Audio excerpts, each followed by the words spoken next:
Welcome to our webinar on regional visas and state and territory nomination updates. My name is Erica. I'm one of the co-founders and registered agents here at Bravo Migration, and it's a pleasure to have you who are watching with us live right now, and you who might be watching us later on our YouTube channel. Now, going straight into the topic today, we are here to talk about the regional visas. What is all this discussion? If you're following social media, everyone's talking about New South Wales opened their program.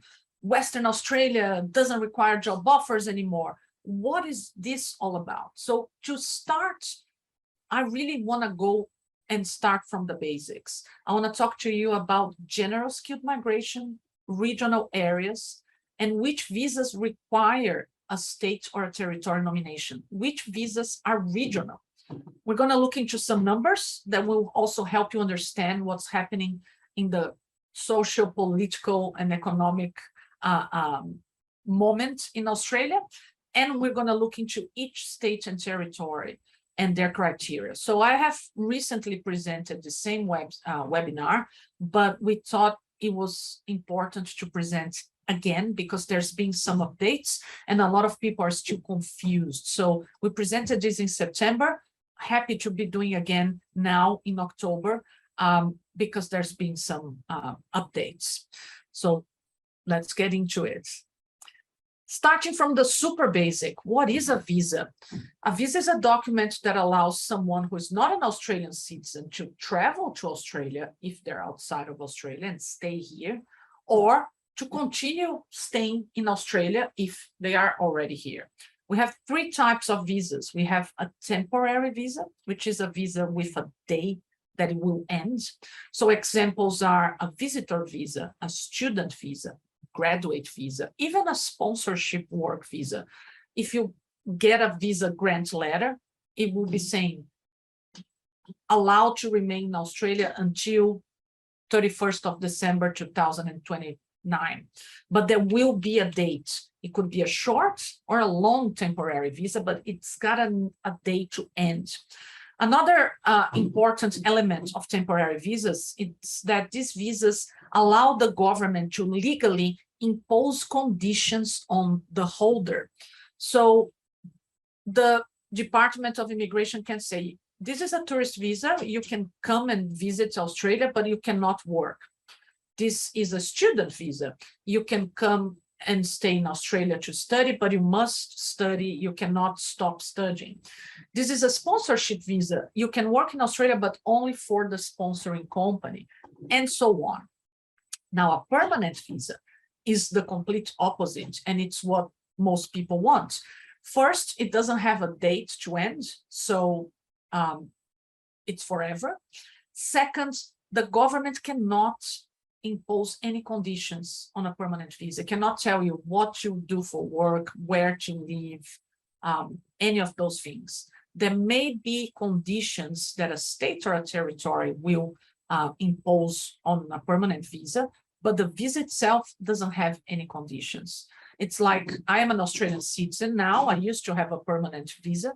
The government cannot come and say, Erica, don't work at Bravo Migration anymore. Go work at a pharmacy in the Northern Territory because we need people there.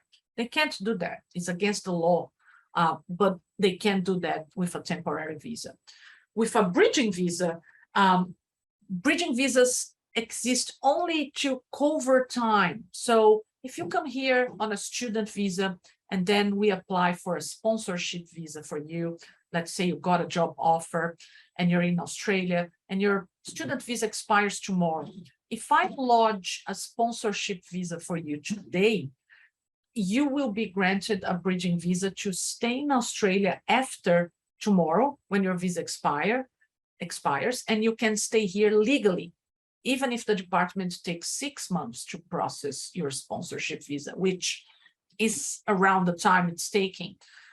So bridging visas do that. They keep you here lawfully in between applications, and they're mostly for people who are in Australia when they make another application.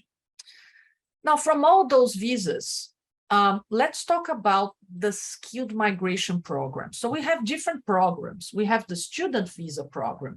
We have a family visa program. For example, people who are in a relationship with an Australian can apply for a partner visa. That's part of the family migration program. Now, the skilled migration program is the program that looks at allowing people from other countries, to live in Australia for a temporary period of time or forever, based on their skills, based on their occupation, their profession, their work experience, their studies. That program is the skilled migration program. Within that program, we have two. We have the general skilled migration visas, and those are the visas that are points tested. And we have employer visas, and those are the visas that require the person to have a job offer and a sponsorship offer from an Australian business. Now, the regional visas we're talking about today are part of the general skilled migration program. And it's these three visas here. So the general skilled migration program, I can't just say, okay, you qualify, you look great, let's lodge a visa application for you. I need to get you invited by SkillSelect first. SkillSelect is a Department of Immigration database that facilitates the triage of who can and who cannot apply for these visas. This doesn't happen with employer visas. If you have a job offer in your field in Australia and your occupation is part of the program, I can just prepare your visa application and lodge it. The points tested visas, I can't do that. You need to be invited by SkillSelect first. And that's the case with these three visas. We have two permanent visas, independent skilled permanent visa 189, and we have the state nominated permanent visa 190. They're both permanent visas. We also have a temporary visa that's valid for 5 years, and it's called Skilled Regional Visa Subclass 491. Now, today, we're going to be concentrating on the two visas that are considered regional, but technically, these visas are regional because they require a region, a state, or a territory to nominate you to then be invited. So then you can apply for the visa. Those two visas are subclass 190 and subclass 491. It's also important to know when I start talking about regional areas for the 491 visa, the whole country at the moment is a regional area. It's a big regional area for the purposes of immigration. When we say this is a regional visa, it doesn't mean we're going to send you to the middle of the desert to live with the kangaroos. At the moment, regional areas in Australia include the whole country except Sydney, Brisbane, and Melbourne metropolitan areas. This is only relevant for the 491 visa. So looking at these two visas closely, as I said, the 190 visa is a permanent visa, so it allows you to stay here forever, and you can pretty much work on anything you want. You are not going to be connected to any employers. However, you need a state or a territory nomination, and that state and territory, even though your permanent visa comes with no conditions, that state or territory will want you to live in that state for at least 2 years after that visa has been granted, which is fair enough. Now, you can only apply for this visa if you have an occupation in one of the program lists. So we have the medium and long-term list, the MLTSSL, or if you have an occupation in the short-term list, the STSOL. So that's two lists. The third list is that every state or territory will then have their own list. So we get emails sometimes from people saying, I'm a marketing manager, and I saw that marketing is on the short-term list, so I want to apply for a 190 visa now. To which we respond, great that you found your occupation on the short-term list, but now to apply for the 190 visa, I need to find a state and or a territory where marketing is in demand, where in that state list, they're showing marketing. Once I find that state, then I need to see if you meet the criteria, because the states will say, okay, we need marketing managers, we need massage therapists, we need sales managers, but only if they have a job offer, or they have been living here, or if they're not in Australia, they have 8 years of work experience, etc., etc., etc. So it's not as simple as finding your occupation in a list. That's just the beginning. It's a good beginning, but it's just the beginning. Now, this is a great visa because, as I said, you will be able to live here forever. You get full work rights. You can work in anything. You have access to government benefits such as Medicare, public schooling for free if you have children in school age, and many others. So how do you get this visa? First, we need to see if your occupation is in one of these two lists, MLT or ST. Then we see if there's any states or territories looking for your occupation. And then we start the formal steps. I can't just say, great, you're a marketing manager. I found a state that wants marketing managers. Let's apply. I need to apply for something called skills assessment. So each profession has a different professional body. So if you're an engineer, I'm going to apply for a skills assessment with an organization called Engineers Australia. If you're a computer technician or a computer software developer, we're going to apply with the Australian Computer Society, and so on. If you are in one of the health professions, if you're a doctor, a physiotherapist, a dentist, that's going to involve practical and written exams. So we cannot help any doctors or health professionals, nurses, with their skills assessment. But everyone else, it's a paperwork process, just documents, and we can do it for you. Once you are approved by your professional body, and they will have different requirements as well. So some will ask you to have a university degree, others a diploma, a technical diploma, others will want a university degree and work experience. So again, it's important to know if you meet these requirements during a consultation with an agent. If everything goes well, then I need to do a projection of your points test. We're going to claim points for anything to do with you. It's not a test that you sit down and undertake. We're going to look at your age, your English language proficiency, how many years of work experience you have, and we claim points for that. The minimum score is 65. If you don't achieve 65, then you can't put an expression of interest to say, Skill Select, Department of Immigration, here I am, these are my attributes. Would you consider inviting me to apply for this visa? Now, once I find a state that wants you, then you will be invited. The most important thing with this visa, as is the case with the 491 visa, is that you need to be nominated by a state or territory. Once you are nominated, that triggers an invitation from Skill Select and your expression of interest.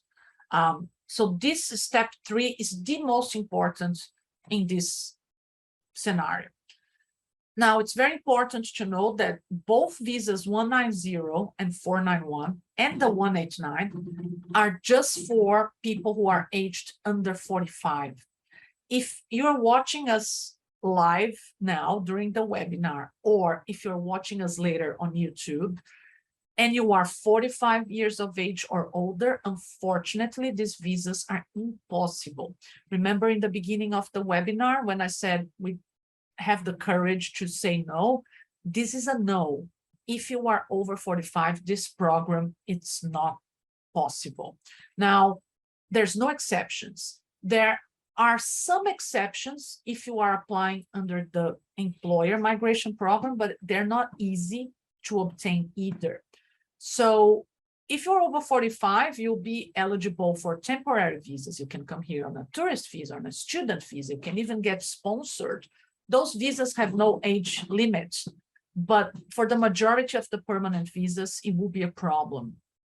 Partner visas have no age maximum, and investor visas have an age maximum of 55, as well as global talent visas. But these two visas, all the GSM points tested visas, including 189, so 3 visas, if you're 45 or over, unfortunately, you're out. So you have to be 44. The day you turn 45, you don't qualify anymore. Very important, and there's no exceptions. Now, the regional visa is similar to, sorry, the 491 regional visa is very similar to the 190 state-nominated visa, but the main difference here is that it's not a permanent visa. It's going to be valid for 5 years, and after 3 years, you can apply for a permanent visa, which is subclass 191. Everything else is very similar. There's more occupations available, so we have 3 program lists. We have the medium and long term, the short term, and the regional occupation lists. But you also need to find a state that wants your occupation. Now, the same steps apply. I need to find your occupation in one of these 3 lists, then find a state that's seeking that occupation, see if that then you meet the requirements for state nomination, and then and only then start working on your case, first with a skills assessment, then projecting your points score in the points test, submitting an expression of interest, and trying to get you a state nomination. Again, if you're over 45, unfortunately, this is not for you. Now, if you get a 491 visa, which a lot of our clients have been getting, it will come with a condition. Remember, I said in the beginning of this webinar, temporary visas can have conditions legally. The condition here is one that restricts you. Once that 491 visa is granted, you can only live, work, and study in a regional area of Australia. So you can't live in Sydney, you can't live in Melbourne, you can't live in Brisbane. But remember, look at all these other areas. Perth is a regional area. Adelaide, the Gold Coast, Sunshine Coast, even the country's capital, Canberra, Newcastle, Wollongong, the whole Tasmania, the whole Northern Territory. So there's a lot of places to live, and you're not going to be in a super tiny town in the middle of nowhere unless you want to. The good thing with this visa is that if you're 44 today and I lodge your visa application today for the 491 visa, it doesn't matter 3 years later. You can be any age and I can still get you a permanent visa. This is a very safe visa pathway as well, because let's say, again, my example, you're a marketing manager and I get you a 491 visa in the state of South Australia. So the whole South Australia is a regional area. Let's say that in the next 3 years, you're working towards getting permanent residence, living in South Australia, working, and then I call you and I say, John, they just removed marketing managers from the whole migration program. The first question you're going to ask me is, oh my God, am I affected? Am I still going to be able to get a permanent visa, apply for the 191 visa? And my answer will be yes, because for the 191 visa, there's no occupation lists. So you're safe. Plus, there's no points test again. So 3 safety measures there. It is very safe for someone who has a 491 visa to get PR in 3 years. So now, why are we talking about regional visas so much, and why are they making the news? Because the government has for a long time been trying to get skilled migrants out of the 3 largest cities, Sydney, Brisbane, and Melbourne, and see if you guys want to leave, settle, and bring your skills to other areas. So these visas were created with that purpose. Now, we also had an election in May in Australia, and when there's elections, there's a lot of promises, there's a lot of we're going to fix this, we're going to fix that. And we had a change in government. There's a new party running the country. So all of these things affect what visas are in the media. Now, regional visas mainly are in the media because the government just increased the number of visas, regional visas for this financial year. So that's very important for you to know. What we have at the moment, this is not even accurate anymore because now we have 140,000 regional visas, skilled visas in total, because the regional visas went up. But it's important for you to know that everything's planned. The department plans how many permanent visas can be granted. Super, super important. So here is the interim. So what does interim means? It means that there'll be more places given. And we have another budget coming up next week. So this is how many places are now for the 491 and the 19 visa per state and territory, but there will be more coming up soon. So what is important is, and the core of this webinar today, you need to know if there's a state or a territory that could nominate you. Because if you're looking at these are the visas at the moment in Australia, they have the largest capacity. They can be, there's more of these two visas, 190 and 491, to be granted than any other skilled visa. So they are the easiest. If there's, I don't like to use the word easy or difficult in immigration. I like to use possible and not possible. So, but because there's more visas to be granted, then the states and territories have relaxed their requirements a little bit compared to previous years. Now, that's when I keep saying the nomination is the most important part if you're looking at applying for a 190 or a 491. Because if you don't find a state that wants your occupation, and if you don't meet their criteria, you can't apply for these visas. So today we're going to cover what each state and territory is looking for. Now, there's different occupation lists. It's impossible for me to put all occupation lists in a slide and within the time that we have for this webinar. But you need to know that, okay, is there a territory where I could meet the criteria or not? And then if you see today that you could meet the criteria, then get in touch with us and we can look into the lists and see if you're in that state. We're going to start with the Northern Territory, the state with the least amount of visas to be granted. They are nominating people who are in Australia already. So that's what we call onshore applicants. And they are also nominating people from outside of Australia, offshore applicants. If you are here in Australia already, you will only be nominated if you're already living in the Northern Territory, whose capital is Darwin, and you're either working there full-time, so you're on a graduate visa, or you're sponsored in a sponsorship visa, or if you're finishing your studies on a student visa in the territory. If you're finishing your studies, you must have studied there for at least 2 years.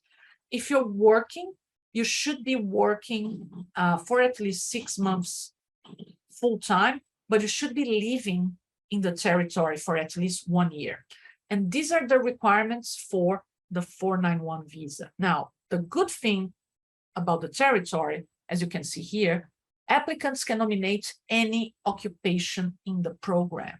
So the occupation list for the territory is the medium and long term, the short term, and for the 491 visa, also the regional occupation list. You can nominate anything that's on those lists.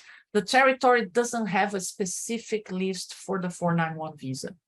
So going back to the 491 visa, remember, the occupation for the program for this subclass, your occupation needs to be on the medium and long-term list or the short-term list.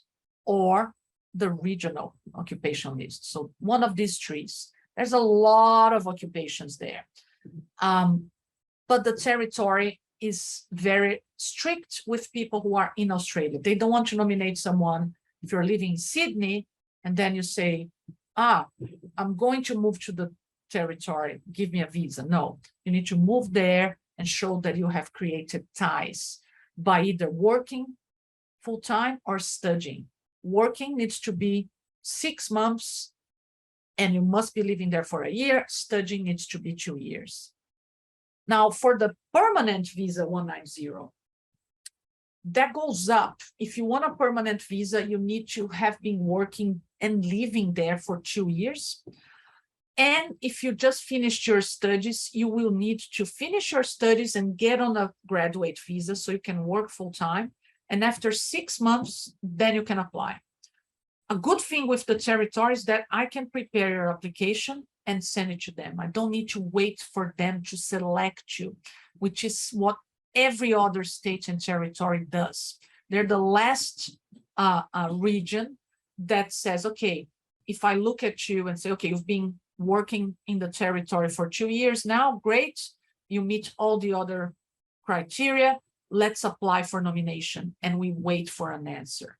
All other states, I need to either express interest via skill select or via an internal registration of interest they may have, and I need to wait for them to choose you, and then I can apply for state nomination. So these are all these selections, these pre-selections, which I like to call gatekeepers that prevent us from just lodging a visa application for you. I need to get the state to choose you, then apply for state nomination, then you can apply for the visa.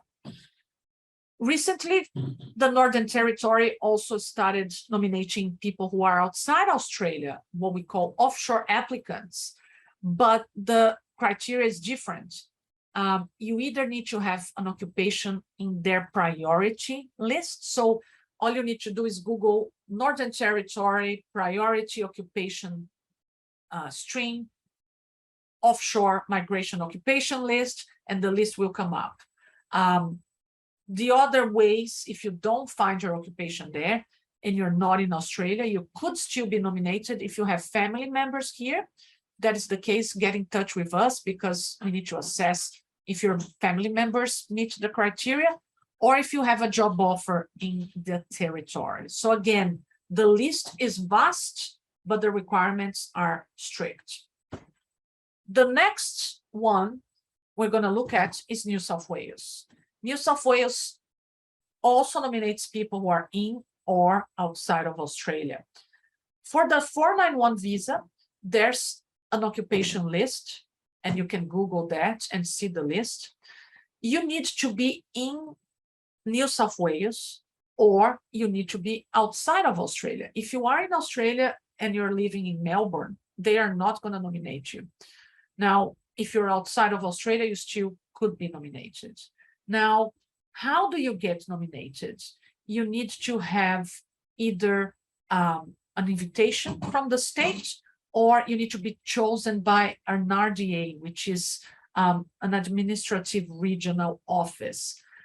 There's an update there for you. New South Wales will open, it's not open yet, but they're going to open a new pathway for people who are already living and working in regional New South Wales. Now, what is regional New South Wales? It's the whole state except Sydney.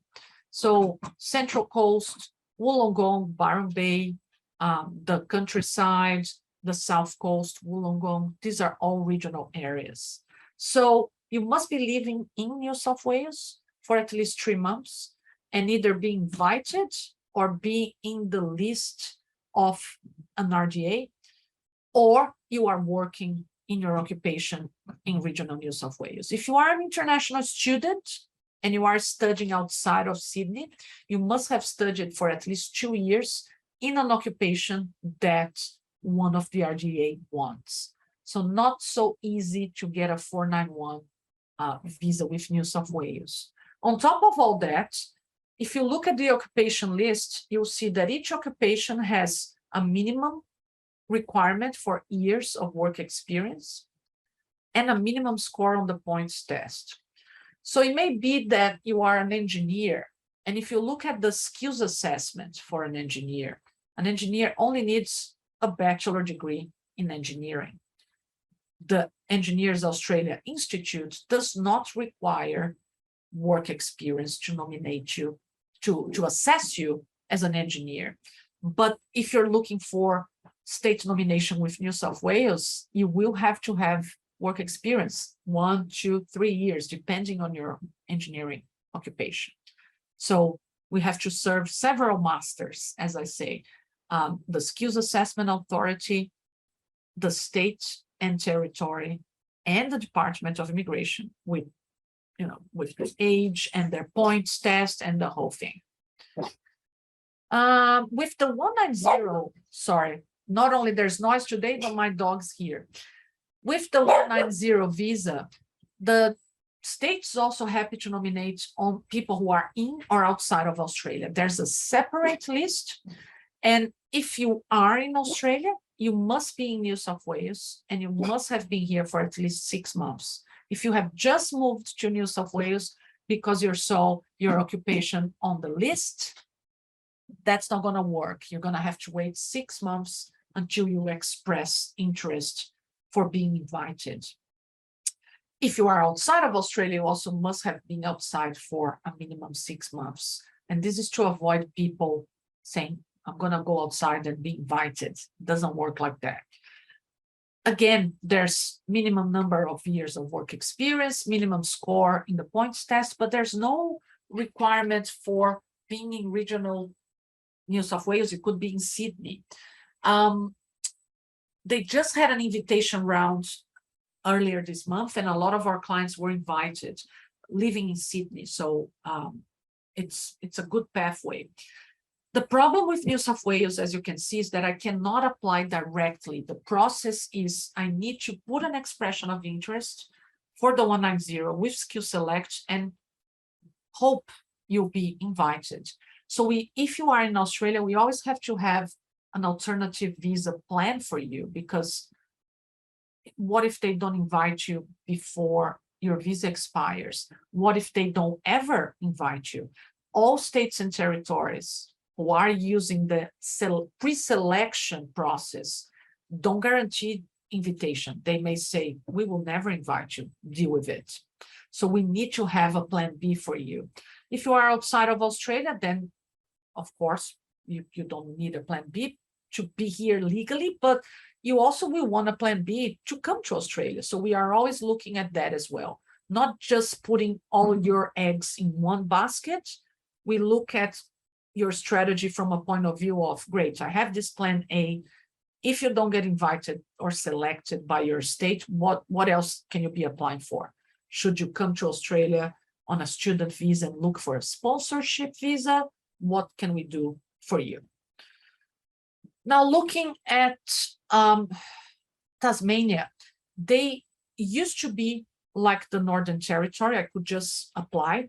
Now they also created an invitation system.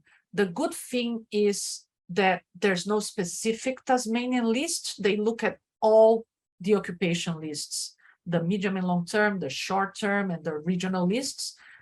So that's a very good thing. However, you can only apply if you have recently graduated after 2 years, if you're looking at the 190 visa, or 1 year for the 491 visa, and graduated in Tasmania while studying there.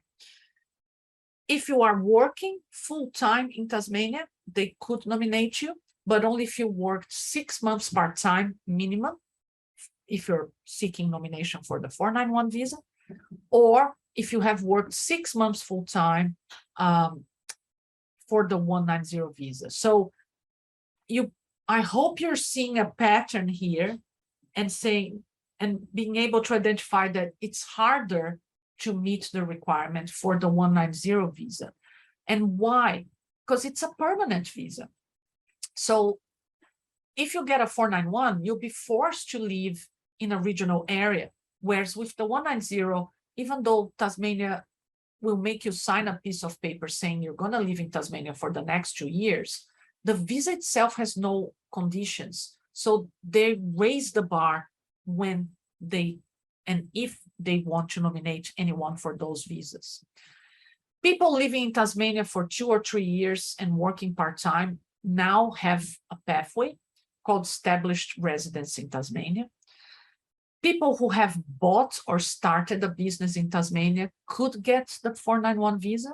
And if you are not in Australia, you should have a job offer.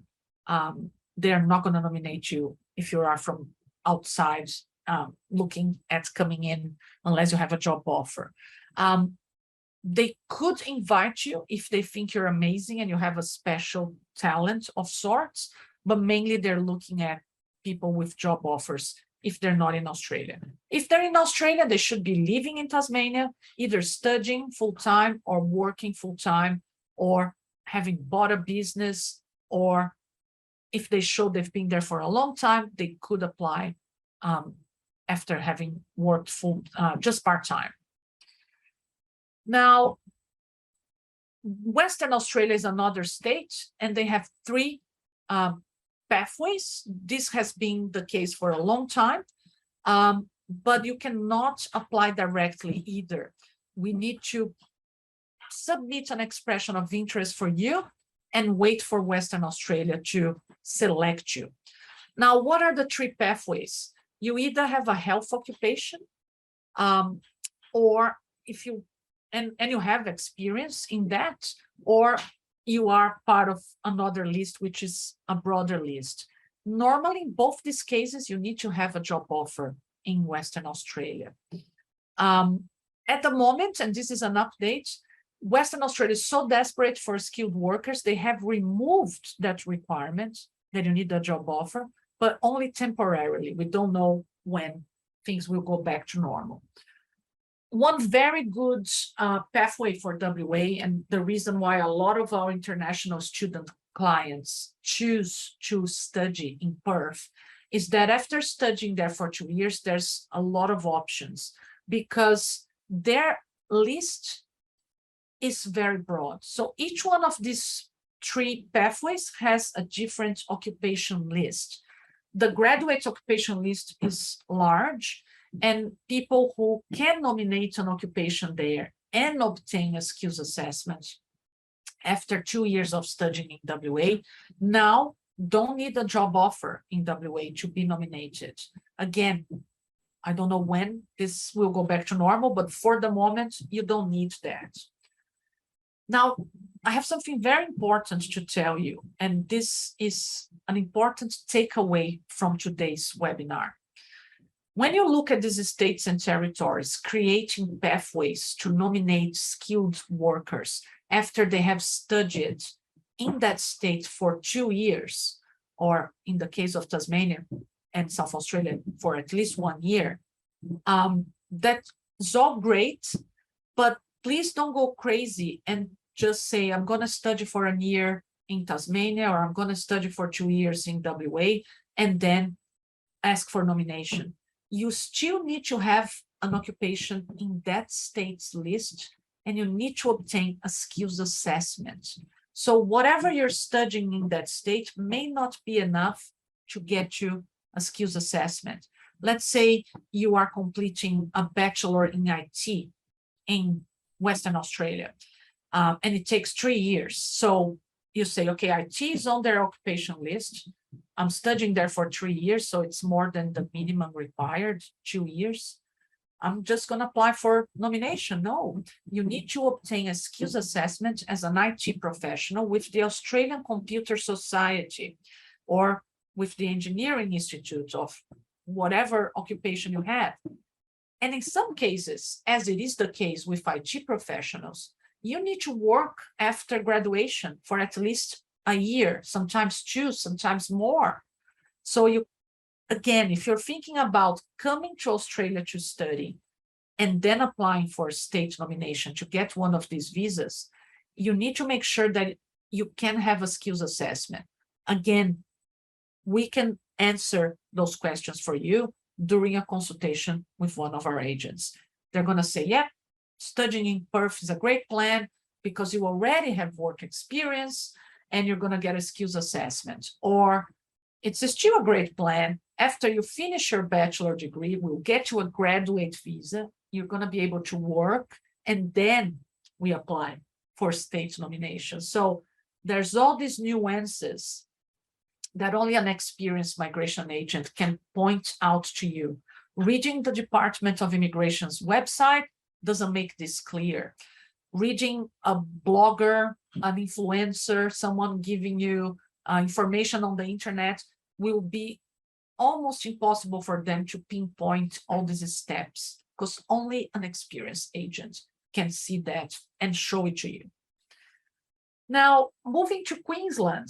Queensland at the moment has a great program. It's a very popular location because the weather is great and the state's growing. There's going to be Olympic Games there in 10 years, I think. Not sure if it's 10 or more, 13. But the most important part is that they're open for all the occupations in the program. So again, medium and long-term list, short-term list, even the regional list. But again, you need to meet one of their requirements. You need to be either working in Queensland full-time, you need to have finished a degree in a university in Queensland, or you must have bought a business in Queensland or started a business, and that business needs to meet a lot of requirements. Now, if you're working in Queensland full-time, let's say you're on a graduate visa after you finished your studies or you're sponsored, you can apply for Queensland nomination after 3 months of work for the visa 491. If you want the permanent visa, you need to wait 6 months. You need to have a good level of English and a job offer for the next 12 months. So if you are fired, I worked for 6 months, but now I have been fired. It's not going to work. We need another employer to say, yeah, we'll employ them for the next year. This is very popular at the moment, and Queensland's nominating a lot of people. Again, I can't apply directly. We need to put an expression of interest, click Queensland, and wait for them to see you. But Queensland's very quick and fast in nominating people. If you are not in Australia, you could still try, because Queensland has a living offshore pathway. You need to then choose an occupation in a specific list called the Queensland Skilled Occupation List. You can Google that, and you need to have advanced English and at least 3 years of work experience in your occupation after graduating. Now, as you saw, the states and territories, I showed you those numbers, they don't have a lot of places, a lot of nominations to give. So they will prioritize people who are already working and living in the state over people who are not even in Australia. So what I'm saying is, if you are offshore, I'm not saying it's impossible. It is possible to be nominated, but the chances that you are going to be nominated are not as high as someone who's in Queensland working or finishing university there, or who have a business there. You still should try, because this is not a visa application. When you put an expression of interest, you're just saying hi to the department and the state. But chances will be lower for those outside of Australia, unless the department really gives even way more, an allocation much bigger to them. And it's very noisy where I am now, sorry. Now, looking at Victoria, we were very surprised to see that they also opened up the program to any occupation on the list, but it's still a little bit tricky to be nominated. You need to register your interest within their website. And if you're looking for the 491 visa, you must be living and working in regional Victoria, so that excludes Melbourne. And You could express interest, register your interest if you're outside of Australia, but they will prioritize people offshore for health occupations only, which is the most in demand in Victoria right now.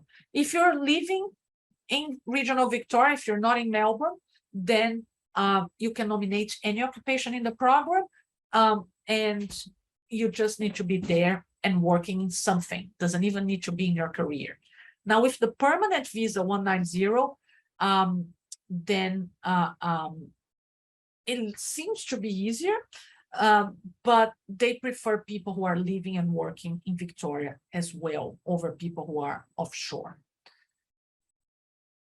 ACT is the Australian Capital Territory, Canberra, and they have different requirements for people applying for the 491 visa and the 190. But it's important to know that in both cases, for both visas, they are considering nominating people who are in or outside of Australia, and you can't apply directly. You need to submit an application with Canberra in what is called the Canberra Matrix, and you need to wait for them to select you.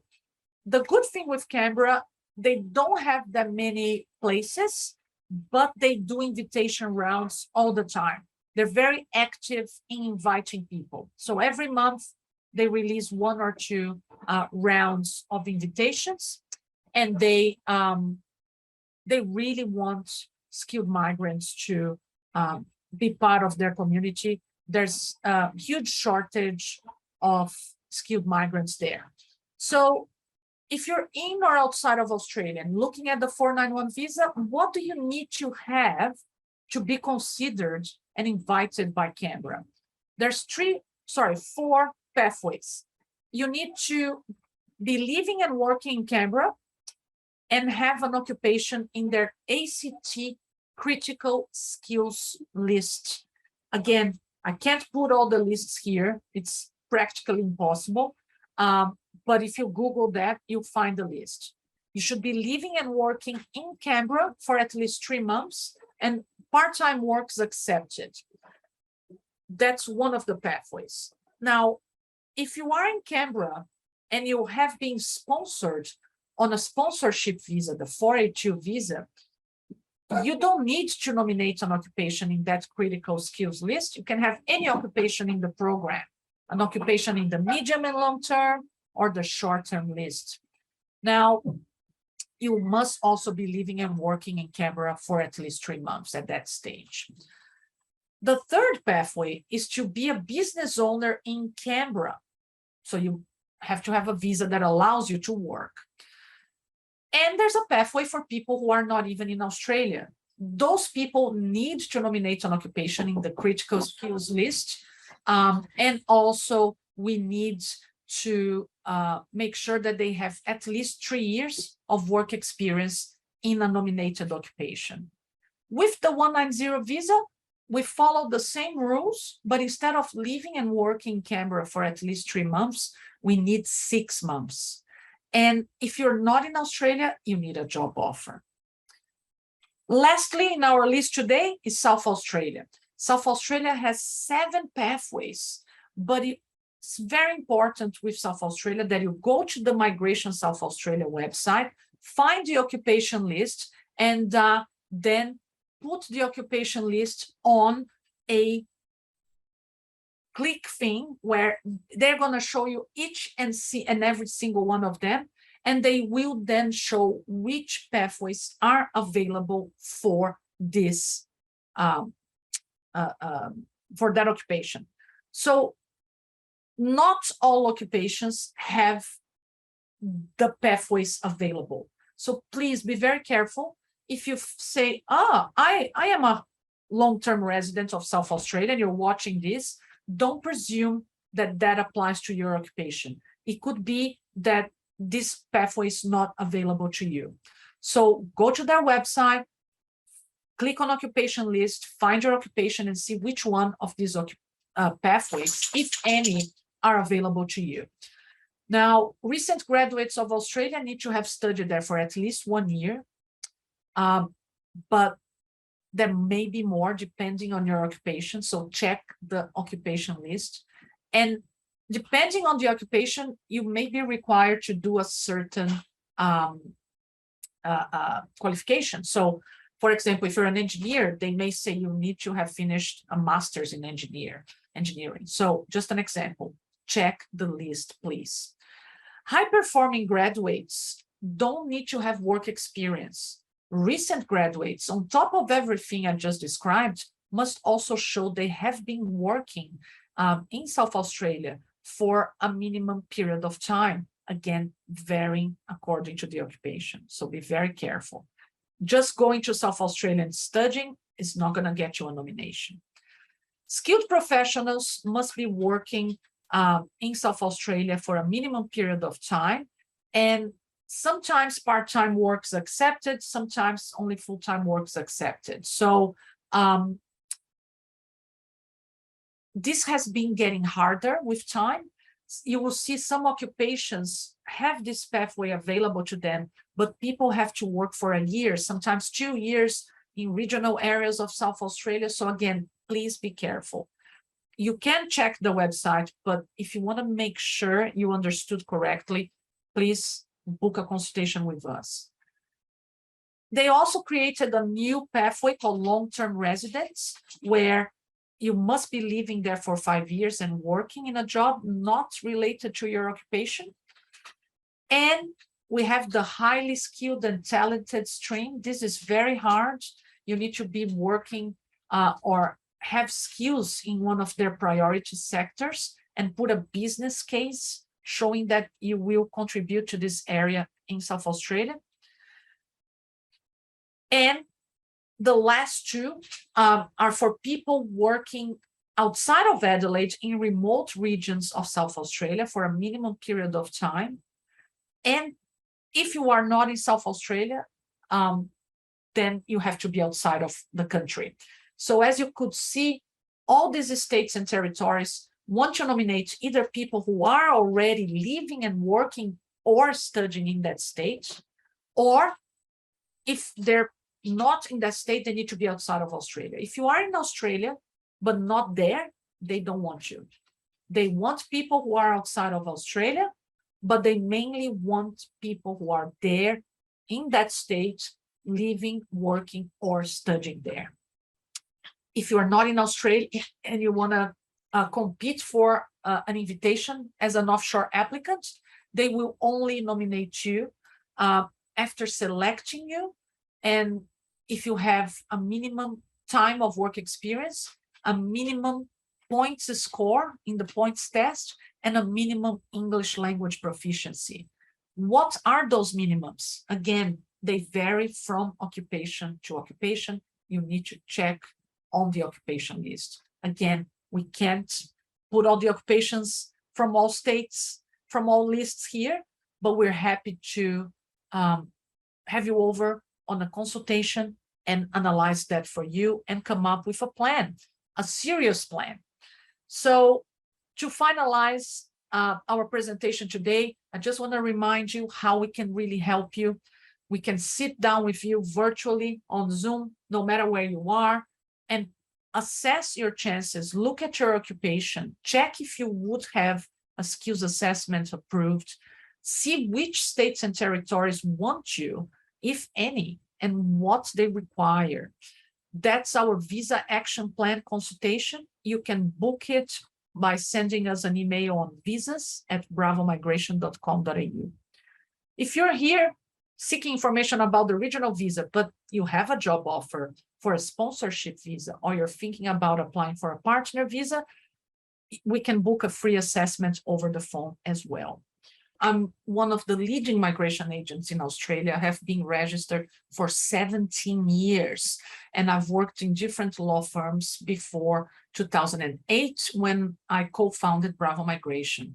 I probably have worked in more than 10,000 visa applications, and I am a migrant myself. So one thing that I make sure when we hire people to our team and when we get them working with you is that they understand, if they're not migrants themselves, that they understand the importance of wanting to live in a country and needing a piece of paper, because in the end, the visa is a piece of paper, but there's so much that needs to happen before you get that piece of paper.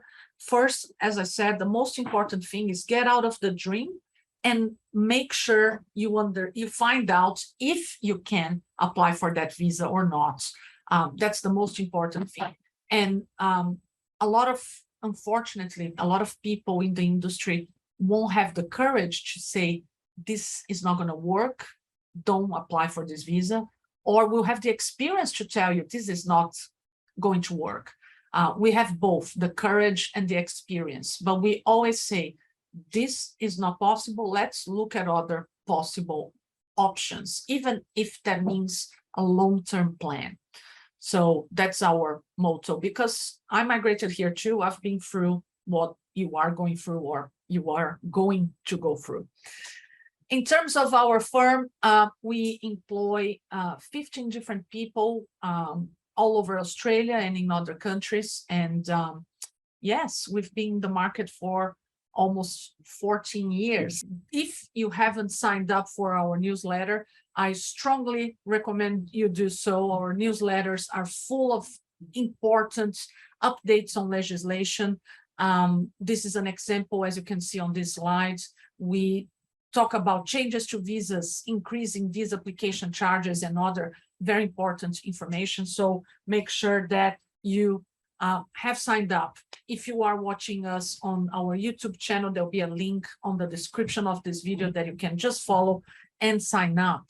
Thank you so much for listening to me for a whole hour.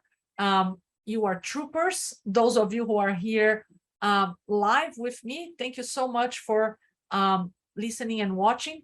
Thanks to those who are watching this later in our YouTube channel. I hope we can help you, and I hope I can see you here in Australia. Take care. Bye.